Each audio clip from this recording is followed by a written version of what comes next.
Now, when you say we knew where they were, we had gotten that information. How did you ever find out like how we uncovered that? Was that all just using like massive data sets on satellite imagery, or were there sources on the ground? Like you said, some of them were like, fessed up to at least some of it. But before, it sounded like you meant before even we got that, we knew where a lot of these things were. Yeah, and that's an important story I think to tell, because the Please. way we understood why we understood Syria's program and where things were and what they made is because we had one of the best spies in the world working for us inside their operation.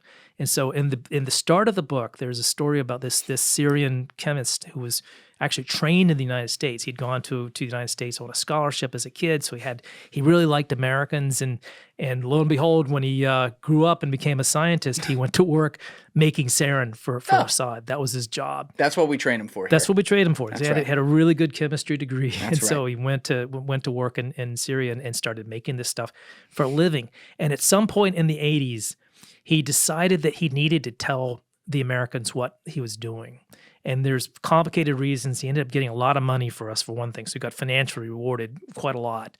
But over 14 years, this is a long time to run a spy, he would pass information to the Americans about what the Syrians were making and how much and where they were making it, and even gave them samples. And one of the reasons we had such a really good idea of what Syria's sarin looked like, because he gave us some. He actually handed it over to a CIA officer at his house one day in the middle of Damascus, said, here's a little present for you. It's Christmas time, a little bit of sarin for you to take home. And there was this whole operation where they had to smuggle it out of the country, send it back to the U.S. for testing. But the Americans knew everything about Syria's program before the war started by a long shot. And the spy, the poor guy who helped us, ends up betraying himself. He trips up during an interrogation. He's getting asked about some corruption that he was involved in, and he thinks that his bosses are coming after him because they found out he'd been spying. So he confessed to the whole thing, and he was taken out back and shot, basically. And so that was the end of our spy. But for 14 years, it was one of the most sensitive operations in the intelligence community. It was so secret that not even the White House was getting regularly briefed on it, and it was because they just didn't want anybody else to find out about this super secret spy they had. I get that. I understand the world is a very gray place and that spycraft is incredibly secretive. The slippery slopes, though, of literally the President of the United States not getting read in on something that highly sensitive, though, is pretty wild. to Yeah. me. Do you ever think about that? I do. And sometimes it's just that, well, the president's got a lot of things on his plate. This is not at a point where we feel it's relevant for him to have to know this, but you do wonder what else the president is it told about, because was it 20,000 people work for the CIA? They're all doing interesting things, and that a lot of those operations aren't briefed until it comes to a point where they have to brief them. So that's just the way it works. Yeah, this is the stuff that keeps me up at night, though, because I think about it, because it's like, I get it. You got to live in a secretive world, but we see what happens when that goes wrong. Yeah. Because then you have effectively unelected people making the hardest decisions on behalf of the American people that in some cases are objectively very, very bad. And they may think, well, there's a reason behind a reason behind a reason that, we know here. Yeah. And that's always usually the case. It's not, one thing you get to understand about intelligence when you really get to know people is they're very ordinary. I mean, they have I live in suburban Washington. All around me are people that work in intelligence jobs. I mean, people in my swimming pool. I have the community pool. Some of them are they work for the intelligence community, and so they're essentially guys trying to do a job, and their interest for the most part is trying to figure out ways to protect us from things that we don't even know about and think about. But that is a big responsibility, and sometimes they can do things, they can build things that the White House may or may not be cleared on. So that's where it starts to get into that slippery slope territory, and we've certainly seen in the past where CIA decided, well, this leader of this country should go. Yes. And we're going to help get rid of him because we think he's bad for us, not because he's bad for the people in that country necessarily, but he's bad politics or bad strategically for the United States. And so they'll help support a coup, and that's happened so many times in our past. That's right. So you do wonder sometimes that the ability to do things doesn't necessarily mean that you should do them. And That's if right. there's no oversight, there's nobody looking over their shoulder to say, well, this may not be a good idea. You should think twice about this. Then, that's a problem. And that's why I understand where some of these conversations start with people like, oh, did the CIA do this? I try to live on the best evidence we can get. Yeah. That's why I like good reporting where people really dig into it. And, nothing's ever 1,000%, but like you get as close as you can. And I try to look at things empirically on a case-by-case basis, because what happens is we've developed these emotions towards organizations like CIA based on some of the things that they have provably done in the past, like overthrowing governments that shouldn't have been overthrown and causing wars that shouldn't happen. What that doesn't mean is that every single time something like this happens in the future, it's them. Yeah. Like the world can be both things at a different time. And the problem with CIA is they don't tell their own story sometimes, is one of the problems. They do so many things that help us that they can't talk about. And that's a frustration for me as a journalist, because sometimes you'll hear about things, there'll be an operation against North Korea, or some kind of jamming or cyber information to stop an Iranian plot. Or an example that I think listeners will really appreciate is the Taylor Swift concert that was almost attacked in Vienna over the summer. There was This past summer. There was a big concert planned in Vienna, and there was an ISIS plot to have a terrorist attack on the concert, and the American CIA helped to thwart that, so it never happened. And do you know how they did this? It's a lot of it still hasn't come out. We're working on that story. I can say that we're actually working on it pretty hard right now to kind of give. We have to be careful, because obviously there are sort of operational details that we'll probably never know, and it wouldn't be necessarily in our interest to know exactly how, what source provided the tip, because if we report that there was an informant in a certain town and describe him, then that person could be targeted and killed. So that's something we wouldn't want to happen. Sure. But the fact that something of that magnitude was planned, and think about the casualties that could have been, that could have resulted from an attack, and how that was thwarted, that was just pretty extraordinary. And again, the CIA there's been only one public mention, and just a throwaway line by a CIA official at a speech, who kind of said, well, that concert, that thwarting of that plot, that was us. But that's all that's been said publicly about it, so we don't know exactly how they found out. Is that how you first got a hold of it being a story, just that throwaway line? We had heard things indirectly from others, and that throwaway line was the confirmation that, this was something. The Americans were deeply involved in this. And we found out since then that there have been, that other countries were involved too. There was sort of like there are several close allies that we share a lot of stuff with. And this is one of those that kind of got bounced around to several different countries, and people were looking at the evidence to see what we might do, or how, how serious it was. And it turned out to be a fairly significant plot with like 4 or 5 different actors. And ISIS, you said it's ISIS. ISIS inspired. ISIS was communicating with people. We think ISIS was involved in the choice of target, because huge, high-profile American entertainer at a massive concert that was planned for in Europe. And it would have been, if you can imagine, if it had been successful, how we'd still be talking about that now. Are we talking about bombs? Talking about, there were bombs and there were other things, and it's and again, this is part of the reconstruction work that we've been working on, and I won't say more than that, because it's a competitive story, but we think there's a lot to it, and the individuals who were involved, at least one of them was radicalized because of Gaza. He was watching stuff going on in the Middle East and thinking that he wanted to act out in some way. And so guys like that are very susceptible to messages from people like ISIS that say, look, you have to take action. You have to take a stand against this stuff. When you say something like, we had heard about this indirectly, obviously without revealing direct sources or things like that would get you in trouble, can you just explain what that means when you say that? Sometimes it's like it can start out as a secondhand conversation that somebody will say, look, this guy is my friend. I'm friends with somebody who's working on this case, and I can't tell you much about it. He won't tell me much about it, but I can tell you that there's something going on here. And if I were you, I'd look into this. This is really, so that's how these things get started. Sometimes it's very indirect. CIA doesn't put out press releases saying that, we did this, that, and the other. They never put out press releases about much of anything. They're very, they very self-contained in terms CIA of secretive? Come on. I used to cover them, which was like the hardest beat in the world because, if you cover Pentagon or State Department, there are like whole teams of press people, and all they do is like put out press releases or provide information. You call them with a question, they send somebody to research it, they get back to you with an answer if they can. It doesn't happen like that with CIA. It's the most they can do most of the time is to steer you away from something that's just wrong. Yeah. And They give you a guest pass at Langley? Yeah. Well, if you go they there, do? yeah, they do. Yeah. Well, if you go for visits and meetings, and if you cover the agency, you do get to go.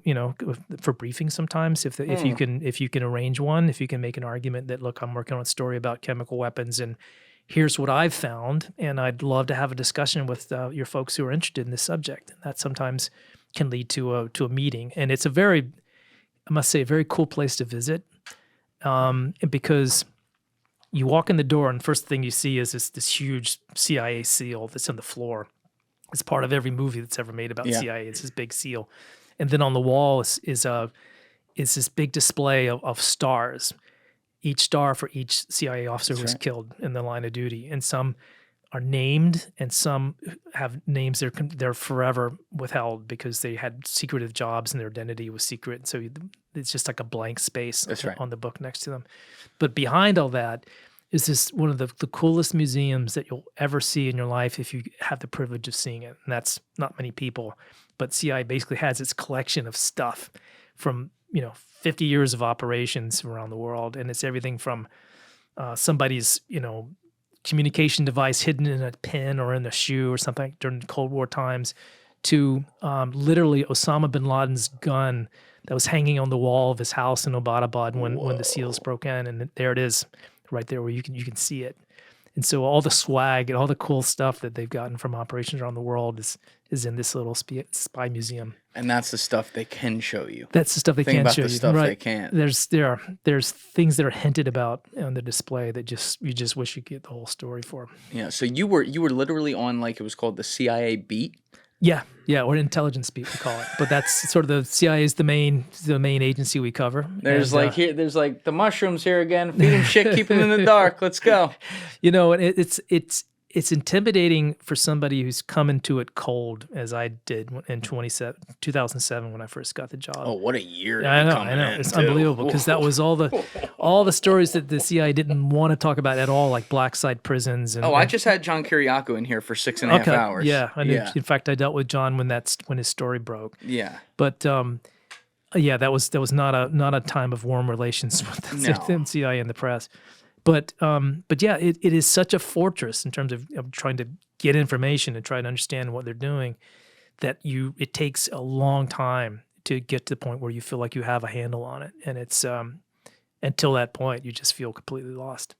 One of the things I cite all the time in different podcasts, just always comes up, is a conversation we had on camera and then off camera the first time we recorded my parents' house back in episode 134. But I think it was like 55 minutes in or something like that. We were talking about the tough conversations that happen when you're working on a story that's sourced however it's sourced, and you go to get the statements from the relevant parties, which include the security officials like at CIA and stuff like that, and you hear on the other line, something like, what you're reporting on, there's at least some accuracy there, but if you report this, it's a national security problem and people are going to die. Yeah. And you have to go back into the conference room as a team and make a decision, with whatever information you have, as to whether or not you're just being told that because they don't want it out, or you're being told that because it's true. Yeah.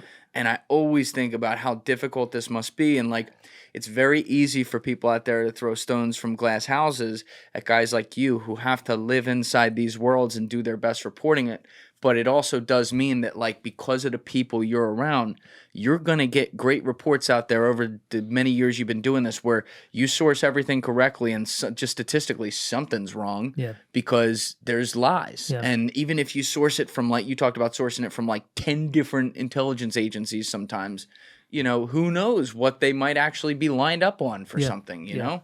And you're right. There is this kind of excruciating moment when you know the facts because you've done your homework. You know what really happened. You try to get comment, as we always do. Out of fairness, you sort of give the person that you're writing about or the agency that you're writing about a chance to respond. And when they come back and say, "Well, if you report this, you're gonna cause a world of problems, and Right. there's this and this and this," and then you have to go back to, like you say, go back and talk to your boss about, okay, are they just trying to prevent us from writing about something that's embarrassing? And it's a tough call sometimes, but we do feel we have a responsibility as as good journalists and just as good Americans to. We don't want to see people get killed or hurt because of our reporting. It's not worth that.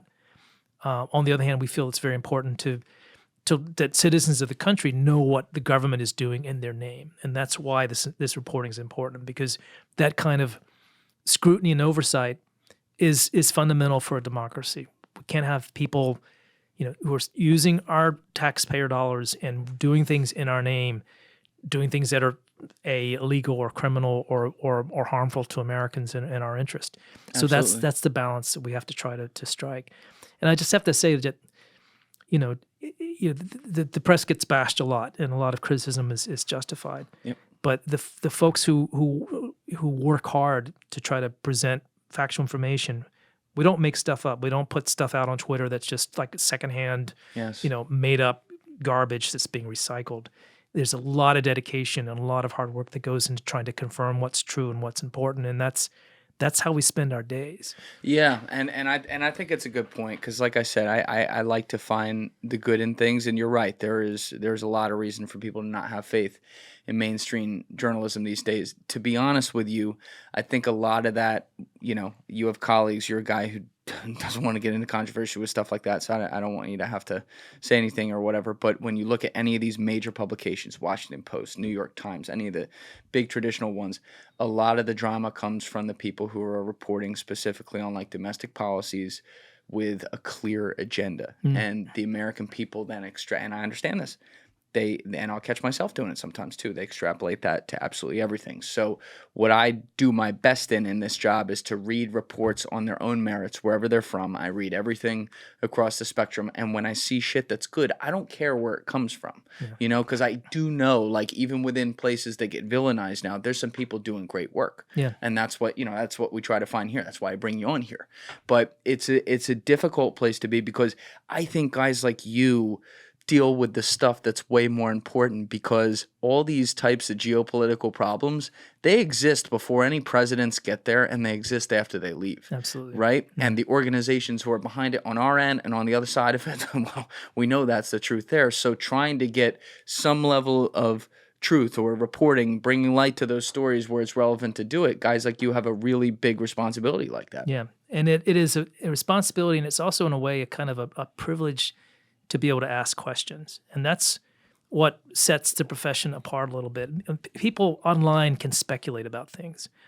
Often their knowledge or their ability to go to the source and ask the question, was this real or not? People don't typically take the time to do that. They just kind of put out their opinion. People in my line of work, we go to the sources and we ask hard questions. And sometimes we get it wrong, and often it's because the person we're speaking to is spinning the information, and we perhaps didn't take enough time to sort of check multiple sources to get it right. I look at journalism in a way kind of like the scientific process, where scientists attack a problem, they gather evidence, they come up with theories and argue their theories, but it's a self-correcting process. So if you get something completely wrong, if you're wrong about theory of gravity or sort of the expansion speed of the universe, over time, more data comes in and it kind of corrects the mistake. Agreed. And journalists, at least good ones, reputable ones, if you get something wrong, you get challenged. You get challenged by readers. Your editors will come and say, well, we think that you maybe you made a mistake there. You can't just pretend you didn't. You have to go back and do the reporting to see if you screwed up. And if you did, you have to write a correction, and the whole world sees that you screwed up. So that's our process, and that's our self-correction. And despite the fact that we get things wrong, we are accountable, at least internally, and we have to own up when we screw up. And that's makes us different from people who are just kind of tweeting their observations online without ever having to be confronted with, reality. Yeah. And last thing before we get back to Assad here, because this has been a nice little tangent, but I am hopeful that like we kind of, the chaos of like the last 10 years or so, knock on wood, we've kind of reached that point where there's a little bit of a recognition there that like the ecosystem has changed to where you will have people in independent media who more people are gravitating towards right now. Maybe they don't do everything fully by like what they might teach in journalism school, but they're doing good work, and mainstream outlets are going to have to be economically incentivized to keep up with that, which could help with some of the, I don't know, backroom politicking that's happened within that entire spectrum for a long time now. But it's like you're getting at, it's never black and white. There's a lot of gray there. There's weird things that go on. Of course, there's money involved in stories and within politics. It's just how it is. But we might be able to. I do feel like some things are changing a little bit. I've kind of had that feel over the past year, and I hope I'm right about that. Yeah, and that's a good impulse. And to echo something you were getting at too, the important thing, if you want to be an informed consumer and not just kind of repeat crap that you might see or read, is to check multiple sources. Yes. And like, don't, even if wow, that sounds like it's very plausible and probably real and it just makes sense to me. Everything is a lot more complicated if you start to dig into it. So don't just trust one source. Look into it from different angles, try different points of view, and try to find sort of the original source material documentation that proves it one way or another. Don't just kind of rely on easy answers just because it's a answer that you feel comfortable with. Yeah, that's why we got 305 sources. That's right. In the back of red line right That's here. That's right. what we like to see. I'm one of these psychos, like when I get a book, I do read the bibliography. Like I go through it just to be like, ooh, a little light, 100 in this one. You know?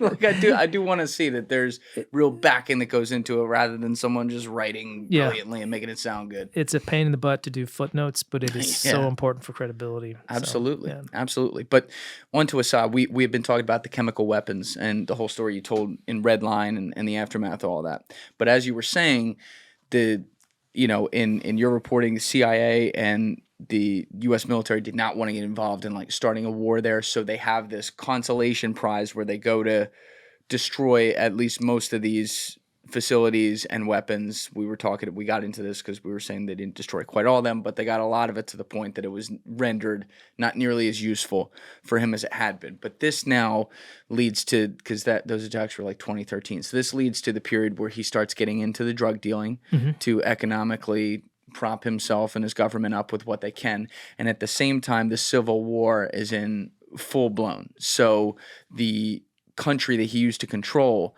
like I don't know if this is putting you on the spot a little bit, but in like 2015, like what percentage of the country does Assad have legit, police on the ground that's like running his society versus what percentage he doesn't have that? Yeah, in 2015, it was a fairly small part of the country, to be honest. It was Damascus and that string of cities, Homs had been fought over back and forth, but different sides. The seacoast, Latakia and Tartus, because the Russian presence, because that's where the Assad family has their ancestral home. But not much. There was probably the moment of greatest danger for Assad, because people were kind of betting he was going to fall, and people were betting on what country he was going to go to get asylum.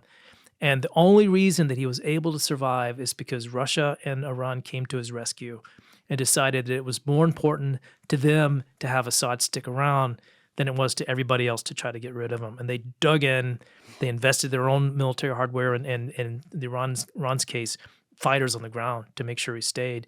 And after that commitment, after the Russians really got involved, slowly and surely he just won back more and more of the country until there was nothing left except Kurdish eastern Syria and this little province, which was HTS and Turkish-backed fighters in the northwest. Which is who we were talking about at the beginning, who's like in charge now. And I've just been so fascinated by the story of how that little rump republic that was created just got busted out and took over the whole country. And they planned it for years. They made weapons with 3D printers, and they were making weapons with 3D printers? They built much of their arsenal with little well, it's not exactly low tech, but with means like that, there are tons of guns and rifles around like that. But a good chunk of their military capability came from things like 3D printers and then smuggled stuff. And Fucking them and Luigi Mangione over total, here. yeah, it's just the way to go. And the other thing they figured out was the drones, which is something that Assad never really invested money in. They didn't really need drones, but these guys got hundreds of them, and they got a lot of them from the Ukrainians. Actually, the Ukrainians ended up giving them something like 200 of these kind of first-person view drones. So we did. Well, yeah, we did indirectly, exactly. And they even had Ukrainians, the reporting I've seen, come over to Syria to help train them on how to use them. Oh my God. And so when these guys kind of bust out of Idlib, this little province where they are, and on November 27, the Syrians just didn't know what hit them. They suddenly were getting attacked by suicide drones left and right, and they've got these very capable soldiers with night vision goggles and really good weapons, and they just overran the Syrians. The government of Assad just collapsed in the front of this. Now that's interesting. Assad allied with Putin. Ukraine not allied with Putin. U.S. giving weapons to Ukraine, saying this is what they're supposed to be used for, allegedly. But Ukraine going in the middle of their whole war, which is a very real war they're fighting right now, giving it to these groups to fight the war now in Syria effectively, to create a proxy war of their own. As a way to kind 3D chess. It was a way to mess with Putin. And Putin's been humiliated in this. Yeah. The Iranians and the Russians both have been. They've lost their most important strategic asset in the Middle East with the fall of the Assad regime. Now, why did Iran ally? Because Iran's like strict Shia Muslim, run by a cleric, and Assad's not that. No. Right? Like, was there any sectarian issue with them doing this, or are they like everyone else, which is they have beliefs up and until they have to talk about money? Yeah. Well, so the Alawites are a different sect, but it still falls within Shia. Oh, they Islam. do. It's an offshoot of Shia Islam. So they were close enough, in they would consider if you tried to be an Alawite in Iran, you'd be seen as a heretic, but you're still part of the same family in a region where almost all the governments are Sunni Muslim. So the Jordanians are Sunni. There's almost no Shia there. The Lebanese are kind of mixed, but there's so the Sunnis are dominant in the region. So this was the one country where they had kind of a kinship in terms of religion, but also just a historic relationship that just became very, very close. And Iran put boots on the ground. They had soldiers killed in Syria. As early as when? As early as 2014, and really 2015 where it started. When the Battle of Aleppo, it was Hezbollah, but it was Iranian forces who came into. It's mostly kind of their special operations guys, and they helped push the rebels out of Aleppo, which is Syria's biggest city. Okay, I want to come back to Iran because we're getting on some of these territories that are happening right now that I want to talk with you about before we're finished today. But to finish, I guess go through the Syria story that got us to today. So al-Assad, help from Russia, help from Iran, becomes drug dealer, spends the rest of the 2010s doing that into the 2020s. He's losing a lot of control of geographically of the country, but he still has military under his control and some local officials and stuff like that. My understanding is that as some of these, and correct me if I'm wrong here, as some of these rebel groups have gained more power, particularly over the last year, they've gone to areas where the local police and the local military guys will put down their weapons and be like, I'm not being paid enough for this shit. Yeah. And so effectively they were able to bite off just enough edges that eventually the foundation cracked. They attack Aleppo, the second largest city, on the 27th. They take it in 3 days, and then pretty soon they're on a straight shot to Damascus, and Assad just crumbled. Flees. Yeah. It was unbelievable. And again, 3 days before the fall of Damascus, people still didn't think it was going to happen. People still didn't think the rebels were going to succeed. Was Assad just in his castle chilling? He was. It depends. We've heard so many different views about this, how dire they saw the situation. I know that by midweek of the week that Damascus fell, his people were really alarmed. They were alarmed because they could see their forces just collapsing in the face of the attacks from these rebels. So they saw that there was at least going to be they were going to lose control of much of the Syrian heartland, and that happened pretty quickly. But as you mentioned, there are these other groups, like in the south, along the Syrian-Jordanian border.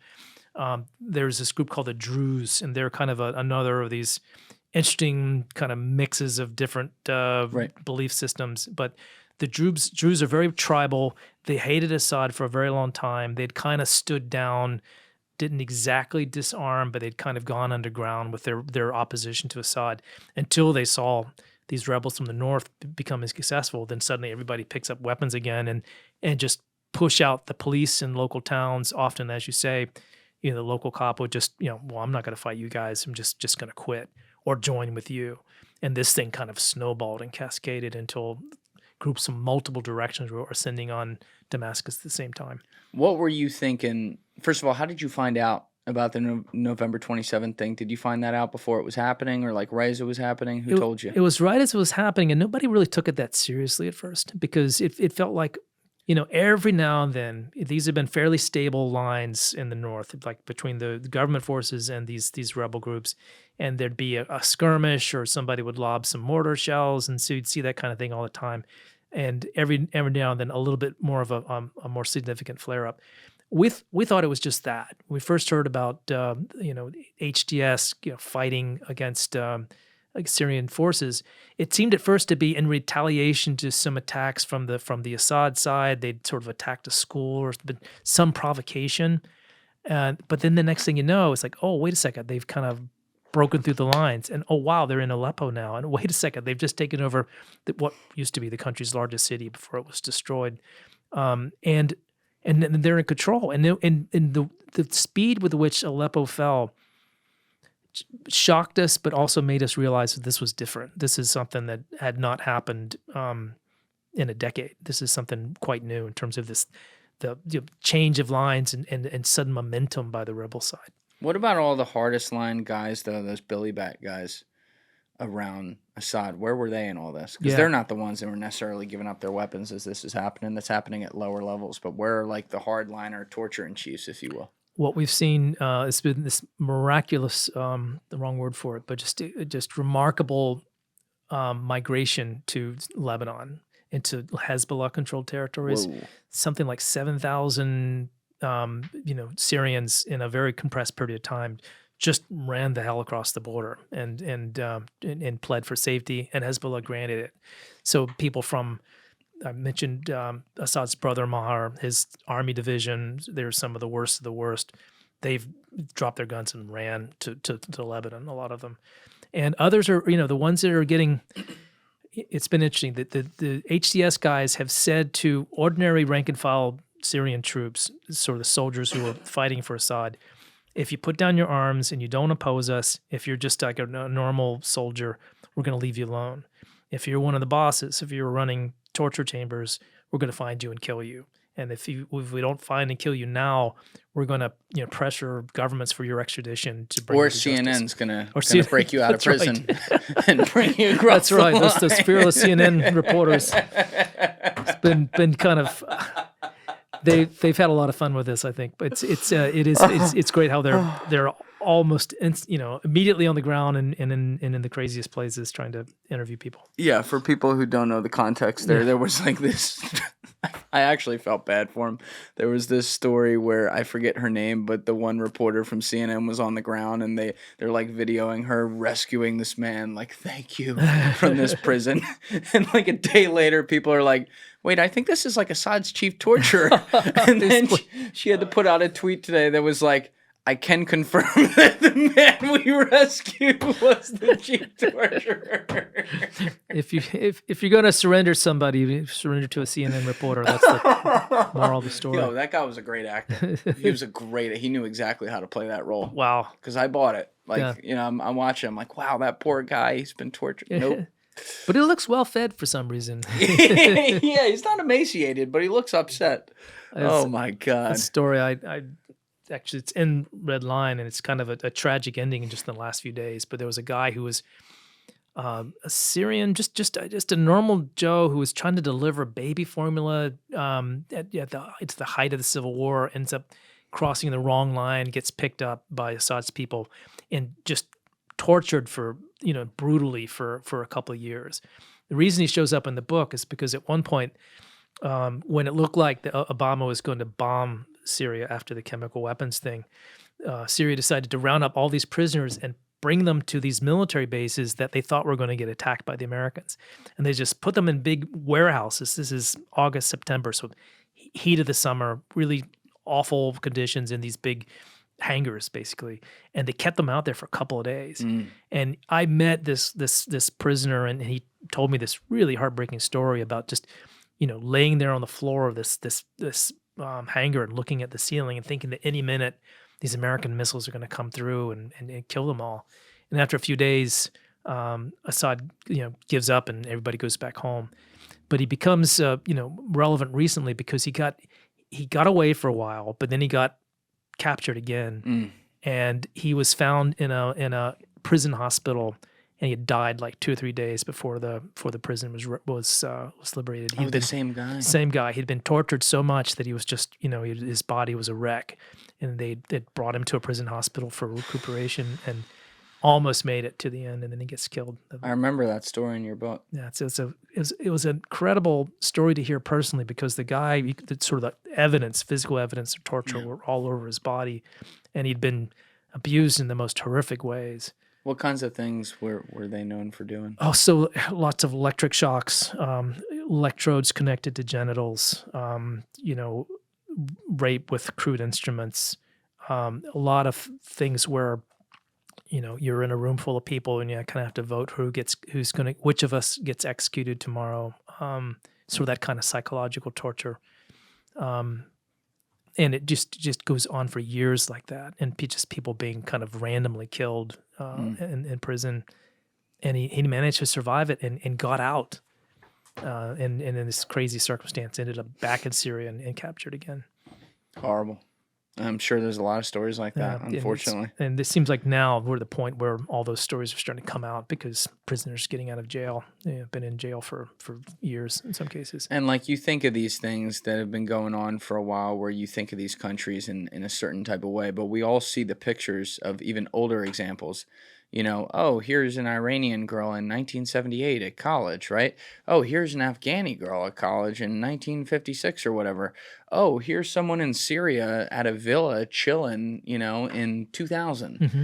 And then it's like in the movies when you see the light and then suddenly it time lapses and everything just goes dark. Yeah. And everything's destroyed. And that's what's happened to so many of these countries. And now Syria is this... Unfortunately, it seems to be like a vacuum again. Which, by the way, have you talked to your friend King Abdullah about this yet? Yeah, I've talked to him a bit about it. And you talked to him on Signal? Well, just at by the swimming pool, as mentioned. Right. We're talking about the Jordanian king who Joby is good friends with. But what's his take on everything? He's been helpful, and he's a good guy, I must say. He's someone who's tried to...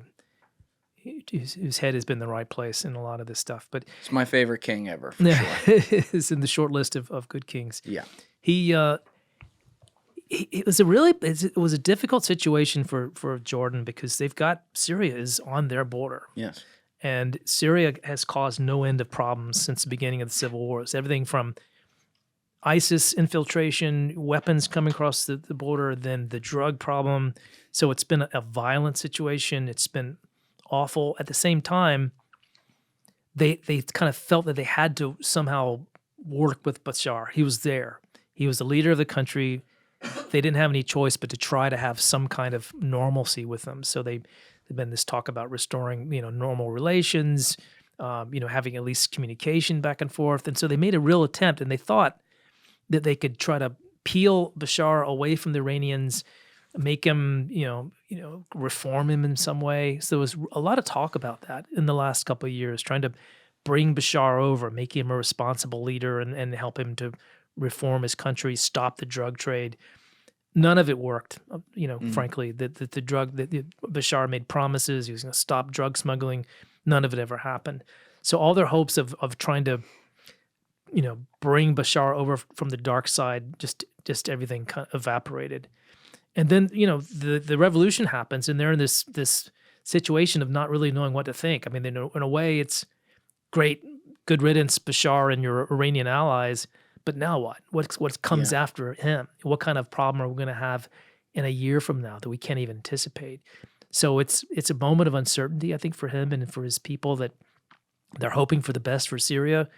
They sure are, prepared for the worst, and the worst could be, I mentioned it in this book and also in some of the articles I've written, this scenario where Assad falls, but something even worse comes in, and what the Americans called it was the catastrophic success scenario, where you Catastrophic success scenario. Yeah, where you have, the goal was always to get rid of Assad, so that's success, but you could have a catastrophic success that is so bad that it's actually worse than the thing that you were trying to prevent. Which has been every single thing, basically, in that region we've done. The worst thing that can happen is if you have a failed state that becomes a launch pad for terrorist attacks around the world. So that's kind of what happened in Afghanistan from the 90s to the early 2000s. That was what 9/11 was all about. That's what people are most afraid of. That's why they fear that folks like ATS, despite their good rhetoric and their the sort of gestures of moderation, if they turn out to be like the Taliban or like ISIS in some way, even if it's some more moderate form of that could have bad implications for everybody. So that's what people are afraid of right now. Now, I've talked about the king a lot on different podcasts. We mentioned yours, of course, and some of the things you've dealt with him in the past on. But one of the things that really impresses me about him, looking over the past 25 years of his rule, is how prescient he's been in predicting what happens next. So you told me what he's worried about right there, but did he give you kind of any definitive, like, Joby, if I were a betting man, here's what's probably going to go down? Yeah. I don't think, and I didn't ask him about this specifically, but I talked to people around him about the possibility of Assad falling, and they didn't believe it was going to happen. Yeah, it seems like no one saw that coming. And so I think they had sort of resigned themselves to being in this situation where it just was going to be continual conflict on their border, and that the best they could do is to try to put up a physical wall, maybe not bricks and mortar, but they have a pretty robust system of like concertina wire. I've been up on the border, and it's just miles and miles of just barbed wire barriers and ditches and berms and military guard posts. And that was just going to be, reality for them for the indefinite future, with the sort of overlaying problem of the Iranians doing whatever they wanted to in the region. The Iranians are a real threat for the Jordanians as well, a direct threat to their stability. So all that stuff going on, and then Gaza next door and the West Bank, and if Jordan is 50% Palestinian, you go over there, you can just feel the sort of everything from anxiety to rage over what's happening in Gaza. So his wife's a Palestinian. She's Palestinian. She's been very outspoken about some of the things that have happened in Gaza. So Queen Rania, right? Rania, yeah. She's got just a ton of so much is on his plate, and this is just one more problem that he didn't need. There's a country that doesn't have any natural resources to speak of. It doesn't have oil or natural gas. It's got a very educated population and good relations with the West, including America, and it somehow ekes out a living. Yeah. But it's a very perilous situation. Now, where is, speaking of elephants in the room, where is Israel in all this? Alessi, you sent me a video earlier. I don't know if we can play that because it might be graphic, but at least for Joby to see it. Of what was the name of that bomb they did, Alessi? Earthquake bomb. The earthquake bomb. Yeah. So Israel's apparently putting earthquake bombs in Syria now. Israel dropped an earthquake bomb on Syria yesterday, 3.1 on the Richter scale. Beyond 650 airstrikes, Israel dropped an earthquake bomb depicted in this video in northwestern Syria near the city of Tartus, leading to a supposed giant mushroom cloud fireball. The bomb was so powerful that it was measured as a 3.1 magnitude earthquake on the seismic sensor, as strong as the earthquake of that measure. It was the strongest bomb Israel has used over 14 months as the country takes more land in the south and pummels various sites across Syria by air. So my understanding is since this latest war broke out, they've taken some area in the Golan Heights, I guess preemptively. Like, what's the strategy here? Like, what are they thinking? So Israel sees an opportunity here. No, Israel? They would never. Come And on. it's they've been pretty much striking in Syria whenever they felt like it, when they saw Iranians or Hezbollah doing things. So if they saw missiles coming in, or just new capabilities that Hezbollah or the Iranians were working on, they had the freedom to go after those. And oddly, in this sort of strange three-way relationship, the Russians didn't seem to care. The Russians would say, well, it doesn't affect us if you want to attack an Iranian position here and there. So this strange pageant that went on for the last few years, this is different. It's Israel seeing an opportunity to preemptively prevent the new government in Syria, whoever it turns out to be, from ever threatening them, or at least in the near future. So they've essentially destroyed the entire Syrian Navy, something like, I don't know, the 17 ships that are kind of blown up and sunk at their moorings on the coast, destroyed something like 70% of Syria's airplanes, their military aircraft. Are they just doing, and these are through airstrikes? Through airstrikes. And I don't know if there's been sort of standoff missile strikes too. It's mostly been by air, but sortie after sortie, and it's just they're going after everything that could be militarily valuable to Syria. And the new leaders, HTS, is complaining kind of mildly about it, but also saying we don't want to have a war with anyone, and so it doesn't seem to matter that much to them if all of Assad's military assets get wiped out, which is what's happening systematically. And I think when you see those earthquake explosions, this is an indication that Israel sees some kind of underground structure, some kind of deep bunker in which Assad had something. Maybe it's residual chemical weapons, maybe it's some kind of production facility that we don't know about. But Israel sees an opportunity to go after them, whether they know what it is or not, and just put a dent in everything that Syria is trying to do, or anything that a future Syrian government could try to bring against the Israelis. Yeah, we haven't really talked about them today, but they were seriously concerned just because of their geometric. Oh my God, the close location they have to Syria when Syria had all these chemical weapons, because they were worried that they could use any in Israel.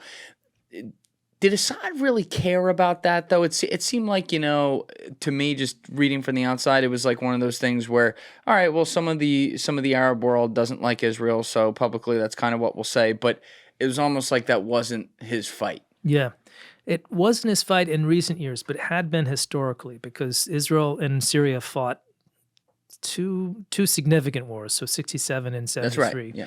And in both cases, Syria got whooped pretty badly. In 73, in that case, after some initial forays into the Golan, the Israelis pushed them back almost to the border of Damascus, outskirts of Damascus. So they destroyed a lot of Syrian tanks and planes, and really decimated their armed forces.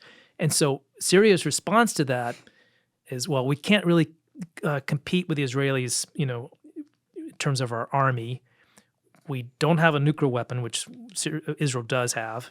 So we're going to create the world's biggest chemical arsenal. And so that's what they tried to do. That was their project. This was our deterrence against a possible Israeli attack on us. And they invested a lot of money. And again, this was not just some side project. This was their most significant military investment, was to create serious chemical weapons and the delivery systems, missiles, bombs, things they could, send to Tel Aviv to kill thousands of people. And they thought that would keep them safe. And then, in 2013, 2014, that arsenal almost disappeared, except for whatever bits they managed to hide away. But Israel saw it as a very serious threat when it existed, to the extent that to which, when the civil war broke out in Syria in 2011, Israelis were given, in the north, were given gas masks and preparations for a possible chemical attack by Syria. They expected it might happen. Well, now they're also in the middle of this. I think like one of the leading causing factors of this being able to happen is the fact that Israel happens to be in the middle of a serious issue now in Lebanon, where Hezbollah has to have people on the ground and all kinds of funding from Iran going there, such that Syria was left kind of exposed here. Yeah. Right? Because the focus was more on Lebanon. Yeah, and they were kind of out of it in a way. But Syria had been kind of the supply route for Iran to supply material weapons to Hezbollah. Hezbollah had helped prop up the Syria's government for the years since the chemical weapons incident took place. Are you hearing this audio? Yeah, no, you're good. Don't worry about it. It's just Siri talking to you. It happens. I've got this thing where anytime I say Syria, Oh, thinks it I'm saying pops off. Siri. So That's a problem. yeah, I get that at random times. It's really funny. But you were saying they were using Syria as like the As a pathway corridor, to get yeah. And but now you got, Israel has, just whatever you think about the way things have gone in the last year, they have certainly remade the map of the region. That Iran had built an army on on Israel's northern border, a very capable military force with we always throw around the figure about 150,000 missiles and rockets pointed Hezbollah. Hezbollah, and that was a real capability. A lot of those were guided systems that could potentially strike military bases, nuclear facilities in Israel. And we just always assumed that was just going to be a permanent feature of the landscape until some future conflict. And we've had the conflict now. So there's Hezbollah has lost something like 80% of its missiles. Its leadership has been decimated. It no longer has an ally in Syria. That doesn't exist anymore. It's a complete, 180-degree change from what we saw, a year and a half ago.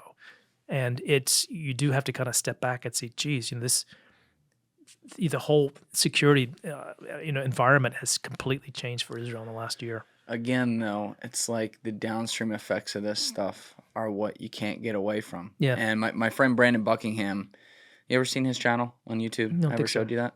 He's awesome. He does these amazing documentaries, goes and does like underground stories, could be in the streets or somewhere internationally now, doing a lot of great work. But he was supposed to go shoot a documentary in India like a few months ago. And on the way to India, something happened with his visa. And they said, all right, you can't come in.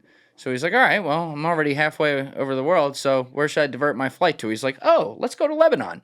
Goes to Lebanon, and the bombing starts like the next day or something like that. And he made this amazing over an hour-long documentary where he was just capturing on the ground what people were saying and what's going on. And it was so sad because some of the guys he filmed with are dead now. Wow. And these were perfectly regular civilians. And the things they kept pointing out in this documentary are like, here is a normal place where we go all the time and like people are on vacation or doing whatever. And now you can't even go there. Yeah. And I always wonder, it's like Israel has such strong fortifications on their border. They have such a highly capable military. They have the most talented intelligence apparatus in the world. It's like, okay, yes, I agree. That's a threat if like Hezbollah, funded by Iran, has 150,000 people towards the border. But isn't there, I understand war is extremely complicated. Isn't there a better way to go about this, though, that's not just so blatantly striking places where you are now fomenting hatred, where people are now who weren't going to be terrorists or weren't going to be, I won't even say that, like oppositional forces to Israel are now going to grow up wanting to be that? Yeah, and that's the part that you can't control and you can't prevent, because and we learned this in Iraq, we learned it in Afghanistan. Yeah. Every strike, every death of a terrorist target, you end up creating more enemies, because that guy had a family, he had brothers, he had uncles, and so now they're part of the cause. And what we see in Gaza, and I think this is the long-term problem that we haven't begun to wrestle with. There are people who have nothing left. They've lost entire families. They've got nothing to live for. There's this one, I was an interview with a physician who was in Gaza, had no particular beef with the Israelis, certainly didn't like them, but had no reason to fight them until an airstrike killed his children. He had a daughter who survived, and then she ended up dying of her injuries. And his comment to the interviewer was, the only thing I have to live for now is revenge, and so I'm going to dedicate my life to that. And that is the unfortunate reality. And it's people in the region who've been affected and have been radicalized, but also that radicalization tends to not just stay in the region, but it spreads. And what we've found in our reporting is that there are many people around the world who see Gaza as a cause for them, a reason for them to potentially participate in a terrorist attack in the future. And that is part of the unintended consequences of every fight like this. Did you cover the whole beepers thing? I The did. exploding Yeah, I beepers? wrote about that quite a bit. Yeah, that was a few months ago now. What was the full story? That was pretty wild. I mean, Yeah. I read it at the time, but It's one of the craziest intelligence operations I've ever heard about, and it was one of these things like kind of like the Stuxnet oh yeah, thing in Iran a few 2015, years ago when there was like an intelligence operation that ended up destroying a big chunk of the centrifuges that Iran had to make enriched uranium with. But this was even more consequential. Basically, Israel had this long-term operation where it worked with a vendor without the vendor's knowledge to get a contract to supply beepers to Hezbollah. And they were specifically marketed to Hezbollah because they were more rugged than your normal ones, so they could withstand all kinds of tough conditions. And they had like a super battery that could last for a very long time, all the things you'd want to have in a conflict situation. So Hezbollah thought, great, we'll buy a lot of these. And they equipped their entire, like essentially the entire middle level management of Hezbollah, thousands of people ended up getting these beepers. And it turns out that the Israelis had very cleverly, infiltrated this sort of the supply chain to put explosives in every one of those.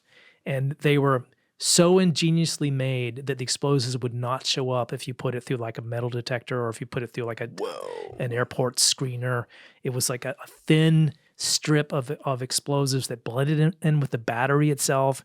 So even if you took it apart, you couldn't see it. But the Israelis controlled the trigger. And at a moment of their choosing, and this is like a operation that began before October 6th or 7. Nobody really knew when they were going to use it. this was Mossad run. Mossad run. And they saw their moment in October of this year and decided just to fire those things off. And they ended up crippling Hezbollah's management up and down the chain. And then they followed it up by killing Hezbollah's leader, Nasrallah, in a bombing. Right. And so in within the space of about 3 weeks, Hezbollah went from being this formidable machine, this formidable military, to suddenly being confused and disrupted and chaos everywhere. And then that was followed by a ground invasion that went after all those missile depots, all those places where those thousands of missiles were hidden. And Israel's gotten something like 80% of them, destroyed them. What made it the right moment? Like, why didn't they do it earlier? It was they had that capability. It was controversial, and we know this from our reporting that it went up to a cabinet meeting. The Israeli prime minister did not know that Mossad had done this, and there was like a big kind of fierce argument that broke out in the cabinet meeting where this was discussed, and somebody didn't tell Netanyahu? didn't tell Netanyahu until they were making a decision about whether to use it. So even the leadership did not know that they had done this. And then they were kind of faced with this decision: do we take advantage of this thing that we've done? And one of the reasons they decided to kind of pull the trigger was there had been some compromise someplace along the chain. Somebody they believed had figured out that these things might be booby trapped. And if that happened, if people got the idea that these might be dangerous, then you've lost your asset. So you either use it or lose it. And so that kind of went into this decision making in October when they finally pulled the trigger. The part of this debate in the cabinet, there was this I think it was IDF who apparently someone from IDF opposed the idea of blowing up the pagers for various reasons, and they said, Mossad, your little toys are going to get us all into a lot of trouble one of these days. But no one anticipated that it would work so well, and it actually, from their point of view, it worked extremely well. And there's never, like I said, there's never been anything like it. It was disruptive, but also it was the moment that kind of was the pivot in this, years-long conflict that from being, two not exactly equally matched adversaries, but two adversaries that respected each other, to being something where one side it was just been weakened beyond repair. Yeah. I mean, if you've ever read the book Rise or Kill First by Ronan Bergman. A lot of respect for that book. Yeah, and you read like the history of how creative Mossad is in ways to kill people. Yeah, nobody's better. It's fucking unbelievable, I gotta say. Yeah. Like, I read that one, I was like, no. Yeah. No. I did. Yeah. So that's, I mean, when you're working a story like that, though, you're doing this in the post-October 7th world. Yeah. So, I would imagine, especially given the heat Israel's taken, we'll talk about Gaza in a minute, and everything that's going on, like, how do you even get great sources when they're probably so, like, as a country, so closed off to the world because the attitude is strongly against them yeah. around much of the world, including in America. Yeah, they do see that they're more besieged now in terms of international public opinion than maybe in their history. Yeah, So I this agree. This is a new time for them. At the same time, I've always found this to be the case with intelligence folks, that they want people to know when they're successful, and they may not be able to talk about it directly, but there's this maybe a human desire to get credit for something good that they've done or something they feel that's been good. And we found that was a door that we could push on. That if you're not going to get a briefing from Mossad in its office in Tel Aviv, but You're not? Probably not. But there are people who are involved and who just think this is the coolest thing they've ever seen in their life, and then they just can't believe they pulled it off. And we just work those sources until you end up getting a pretty good narrative, and that's what happened in this case. We ended up getting exclusive material about how this whole thing was put together. And we had a story back in, say, late October that kind of went from A to Z how this thing was planned and how they found this supply contractor and how they ended up being able to build these devices. And it was just extraordinary. It was one of the most, I must say, in all these years of working on intelligence stories, I've never seen anything quite like it. Wow, that's a big statement. Yeah, it was spycraft at its most sophisticated, and just the technology part of it, just building this thing, and then getting it into thousands of devices, literally thousands of devices that Hezbollah was carrying around, and then just sitting, for years with the knowledge that we've got this thing, we've got, our enemies are walking around Ticking carrying time bombs. Yeah. And are we going to set them off or not? And then have to make the political decision. Yeah, we're gonna do this. Did you talk to the guy who hit the button? I didn't talk to the guy that hit the button, but it was the button was a series of phone, essentially coded messages that went out. And the ingenious part was that, any of us used a beeper. That's really old technology, but Hezbollah used them because they felt they were a little bit more Discreet. resistant. Yeah, they couldn't be penetrated like cell phones. Yeah. But this particular command that came in said, you've got an encrypted message. That's what the sort of the digital code that comes up on the beeper. You've got a digital message. You have to hit like F1 and F4 to see it. So it's like a two-handed response. And that was deliberate because it meant they had both hands on the pager when it blew up. And that is extraordinary thinking, and sophisticated, you can call it malevolent or whatever, but they were thinking that far along, that we're going to build this thing, we're going to put it in the bombs, and we're going to make it so that when it blows up, the guy that's getting blown up is going to have both hands on this thing when it explodes. As I'm just thinking the science, maybe I'm way off here, but because if it's one hand, it could kind of blow up this way and go out of his hand. or just blow up one hand instead of two. So you're maiming people and you're taking them off the battlefield forever if you're damaging both hands at once. How many people did you say again they got? It with was this, approximately? more. It's more than 1,000. It was a lot. And then they had walkie-talkies that had been sabotaged too, and that was the second phase of the operation. So all the guys who weren't using pagers, but they had walkie-talkies, those had been sabotaged too, and then they go off the next day. And so Hezbollah, you don't know what's coming. People around you are getting blown up, and nobody knows why originally or initially, and just. It just like the chaos that followed that attack was just something. Thank you for watching the video, guys. If you haven't already subscribed, please smash that subscribe button and check out this clip's full podcast episode by clicking here